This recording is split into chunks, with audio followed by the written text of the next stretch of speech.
आज का बाइबल का वचन गणना ग्रंथ अध्याय 12 वचन 1 से 13 और आज के सुसमाचार मत्ती के अनुसार अध्याय 14 वचन 22 से 36। गणना ग्रंथ अध्याय 12 वचन 1 से 13। मूसा ने इथोपिया स्त्री से विवाह किया था। इस इथोपिया पत्नी के कारण मिरियम और हारून मूसा की निंदा करने लगे। उन्होंने कहा, क्या प्रभु केवल मूसा के द्वारा बोला है? क्या वो हमारे द्वारा भी नहीं बोला है? प्रभु ने यह सुना। मूसा अत्यंत विनम्र था। वह पृथ्वी के सब मनुष्यों में सबसे अधिक विनम्र था। प्रभु ने तुरंत मूसा, हारून और मिरियम से कहा, तुम तीनों दर्शन कक्ष जाओ। तीनों वहां गए। तब प्रभु बादल के खंभे के रूप में उतरकर तंबू के पास खड़ा हो गया। उसने हारून और मिरियम को बुलाया। दोनों आगे बढ़े और प्रभु ने उनसे कहा, मेरी बात ध्यान से सुनो। मैं तुम्हारे नबियों को दिव्य दर्शन में दिखाई देता हूँ और स्वप्न में उनसे बातें करता हूँ। मैं अपने सेवक मूसा के साथ ऐसा नहीं करता। मेरी सारी प्रजा में वही विश्वसनीय है। मैं उससे पहले नहीं बुझाता, बल्कि आमने सामने स्पष्ट रूप से बातें करता हूँ। वह प्रभु का स्वरूप देखता है। मेरे सेवक मूसा की निंदा करने में तुम्हें डर क्यों नहीं लगा? प्रभु का क्रोध उन पर भड़क उठा और वह उन्हें छोड़कर चला गया। तब बादल तंबू पर से हट गया और मिरियम का शरीर कोढ़ से बर्फ की तरह सफ़ेद हो गया। हारून ने मिरियम की ओर मुड़कर देखा कि वह कोढ़िन हो गई है।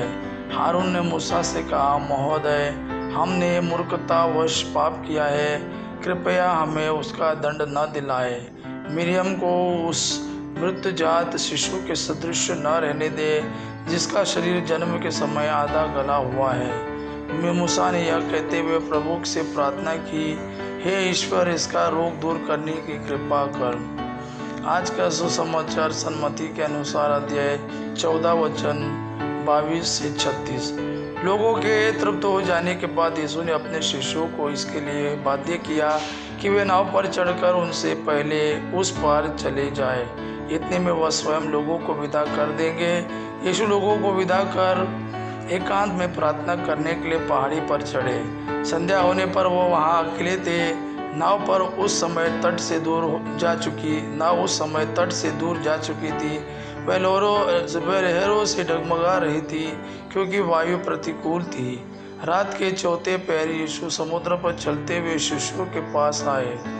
जब उन्होंने यीशु को समुद्र पर चलते हुए देखा तो वे बहुत घबरा गए और यह कहकर, यह कोई प्रेत है, डर के मारे चिल्लाने लगे। यीशु ने तुरंत उनसे कहा, धीरज धरो, मैं ही हूँ, डरो मत। पेतरुस ने उत्तर दिया, प्रभु, यदि आप ही हैं तो मुझे पानी पर अपने पास आने की आज्ञा दीजिए।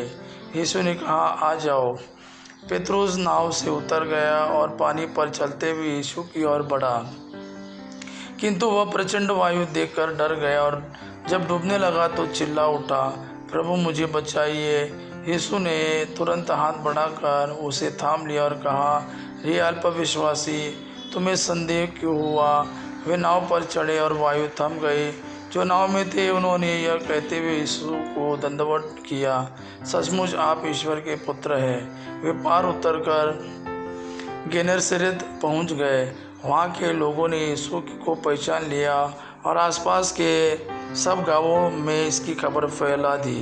वे सब रोगियों को यीशु के पास ले आए और उनसे उन्होंने विनय करने लगे कि वह उन्हें कपड़े का पल्ला भर छूने दिए। जितनों ने उनका स्पर्श किया वे सब के सब भले चंगे हो गए। यह प्रभु का वाणी है। प्रभु को धन्यवाद। आबा पिता की महिमा और पुत्र यीशु का प्रेम आप पर सदा सर्वदा बना रहे।